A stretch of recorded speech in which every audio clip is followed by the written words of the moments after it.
कसा गेला एवढी सेवा मेंढी माऊलीची मनोभावे करताना आनंद असतो, फार आनंद असतो. तो अनुभव एकदा तरी जीवनामध्ये कधीतरी. ते मामाने सांगितलं मी त्या मेंढीची सेवा करतो, ते मेंढीची तुम्ही सुद्धा सेवा करा. त्याने सांगितलं मामा तुम्ही सामान्य नाही, तुमच्यापाशी करतुम अकर्तुम अन्यथा कर्तुम शक्ती. मामा तुम्ही सामान्य नाही, आम्हाला तुमची सेवा करू द्या. मामाने सांगितलं मी मेंढीची सेवा करतो, पण माझी सेवा करू नका रे, मी देवाची जी सेवा करतो अगोदर त्याची तुम्ही करा. मामा कुठल्या देवाची सेवा करत होते?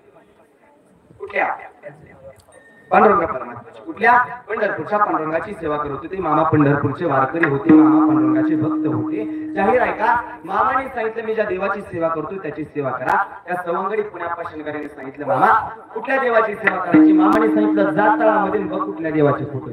तो धावत गेला, धावत गेल्यानंतर पाहिलं, सांगितलं मामा फोटो मुळे महाराजांचा दिसतोय, आप्पा हलशीदाचा दिसतोय, विठ्ठल बिरदेवाचा दिसतोय, काशीलिंगाचा दिसतोय, महालिंगरायाचा दिसतोय, कारंड्या लाडीचा, कारंड्या मायकाचा दिसतोय, मरगुबाईचा दिसतोय. मामा सगळ्या देवांचे फोटो दिसतायत. अरे वेड्या त्यातला मोठा फोटो कोणत्या देवाचा आहे? म्हणे मामा तो तो तो तो तर पंढरपूरच्या पांडुरंग परमात्म्याचा फोटो आहे. अरे मग विचार काय करताय? माझी भक्ती करण्या अगोदर त्या पांडुरंगाची भक्ती करा. त्या पुण्यापासून गायने सांगितलं मामा अहो या जीवनामध्ये आल्यानंतर तोच तर देव आम्हाला आपलासा करायचा आहे, त्याच देवाला शरण जायचंय, त्याच देवाची शरणागत पत्करून जीवनाचा उद्धार करायचंय. पण मामा तो देव आम्हाला तसा सहजासहजी प्राप्त होणार नाही. मामा त्या देवाला प्राप्त करण्याकरता अगोदर तुमच्या दरबारामध्ये यावं लागत, तुमचा दास व्हावं लागत. का तर मामा शरणामध्ये लाभ आहे, मामा तुमच्या सेवेमध्ये लाभ आहे. किती लाभ आहे? किती लाभ आहे? किती लाभ आहे? अभंगाचं प्रथम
तो एक संता ठाई लाभ पायी उत्तम. मामा तुमच्या चरणामध्ये लाभ आहे, तुमच्या सेवेमध्ये लाभ आहे, तुमच्या मेंढी माऊलीच्या सेवेमध्ये लाभ आहे. अरे किती सेवेमध्ये लाभ आहे, किती सेवेमध्ये लाभ आहे. मामांनी सांगितले जो माझ्या मेंढी माऊलीची सेवा करेल ना, जो कोणी माझी चाकरी करेल त्याला भाकरीची चिंता करायची गरज नाही. आणि जो कोणी माझी सेवा करेल ना त्याला मेवा दिल्याशिवाय हा बाळूधनगर राहणार नाही. हा शब्द माझ्या बाळूधनगर आहे.